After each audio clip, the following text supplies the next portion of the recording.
জমি বন্ধক নেওয়া কেমন?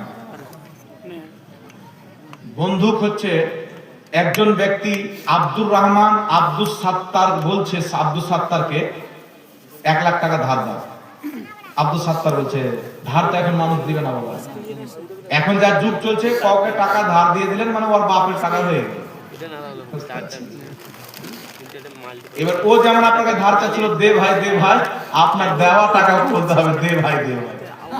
মানুষের চরিত্র খারাপ হচ্ছে তাই মানুষ সুদের দিকে যাচ্ছে, গুনার দিকে যাচ্ছে। একজন আব্দুর রহমান আব্দুল গাফফারকে বলতেছেন আমার 1 বিঘা জমি আছে, তুমি নাও 1 লক্ষ টাকা আমাকে দাও, যতদিন পর্যন্ত টাকা না ব্যাক করবে আমার জমি তুমি খাও। এভাবে যে দিল সেও সুদখোর আর যে নিল সেও সুদখোর। 10 বছর খাওয়ার পর ও ব্যাক দিবে 1 লক্ষ টাকা, আর ওই যে 10 বছর মত করে খেলো ওটা সুদ না, স্পষ্ট সুদ, একবারে হারাম। তওবা করতে হবে। সুদখোর একবারে পাক্কা সুদখোর। কেমন করবেন?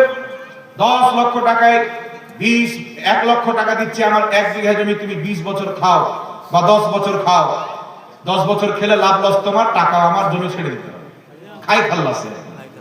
এটা হলো জায়েজ। এইভাবে জমি নেওয়া জায়েজ আছে। আর 1 লাখ টাকা দিয়ে 1 বিঘা জমি নিচ্ছে, 10 বছর খাচ্ছে, আবার দেওয়ার সময় 1 লাখ টাকা ঘুরিয়ে নিয়ে আবার জমিটা দিচ্ছে, আর বাপের চাটকা লাগায় নাকি। এটা হলো সুদের অন্তর্ভুক্ত। ইসলামে এটা সুদ।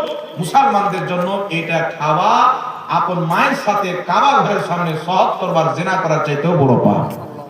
আল্লাহ বুঝার তৌফিক দান করুক। যারা না জানাতে খেয়েছেন তওবা করবেন, না জানাতে যারা খেয়েছেন, না জানলে মানুষের অনেক কিছু হয়ে যায়, তওবা করে ফিরিয়ে